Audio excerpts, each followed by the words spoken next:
আমি হ্যাঁ ভোটের ক্যাম্পেইন করেছি, বিলবোর্ড লাগিয়েছি। এটা হলো প্রশাসন, সিটি কর্পোরেশন এবং বিএনপির কর্মীরা একসাথে খুলে নিয়ে গিয়েছে। প্রশাসন যদি নিউট্রাল থাকতো তাহলে ওসমান হাদি ভাইয়ের হত্যাকাণ্ড হতো না।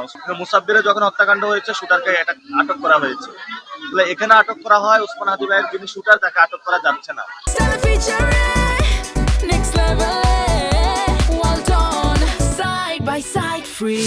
জনগণের পক্ষে অতীত ছিল না, আমরা মনে করি এইভাবে এবার তারা থাকবে না। প্রশাসনের মধ্যে অনেক ভালো মানুষ রয়েছে, প্রশাসনের যারা উপর স্তরে রয়েছেন তারা এই কাজটা করছেন না। অর্থাৎ প্রশাসন যদি নিউট্রাল থাকতো তাহলে ওসমান হাদি ভাইয়ের হত্যাকাণ্ড হতো না। ওসমান হাদি ভাই একজন প্রার্থী ছিলেন, তার হত্যাকাণ্ড হয়েছে, তাহলে আজ পর্যন্ত কেন প্রশাসন বিচারের উদ্যোগ নেয়নি?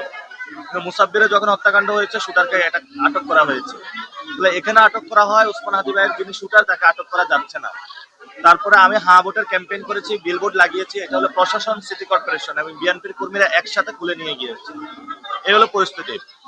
তারপরে বিভিন্ন জায়গায় আপনি ঢাকাতে দেখবেন যে পোস্টার ব্যানার, আমরা কিন্তু নিয়ম শৃঙ্খলা গুলা লক্ষ্য করছি।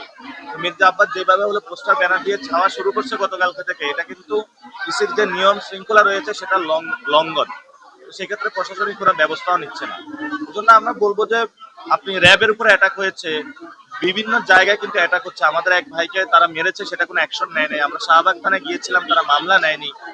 প্রশাসনের এই জায়গাটা যদি ক্লিয়ার করতে না পারে, তারেক রহমান যেভাবে ক্যাম্পেইন করে বেড়াচ্ছেন, এটা কিন্তু নির্বাচনী আচরণ ভঙ্গ করতেছে। অর্থাৎ যে সময়টাতে কোনো প্রতিশ্রুতি দেওয়া যাবে না, উনি গিয়ে বলেছেন যে ওনাদেরকে ফ্ল্যাট দিবেন, এই কথা বলেছিলেন, তো আপনারা মিডিয়ার মাধ্যমে দেখেছেন। এই জায়গাগুলো আশঙ্কার দিক।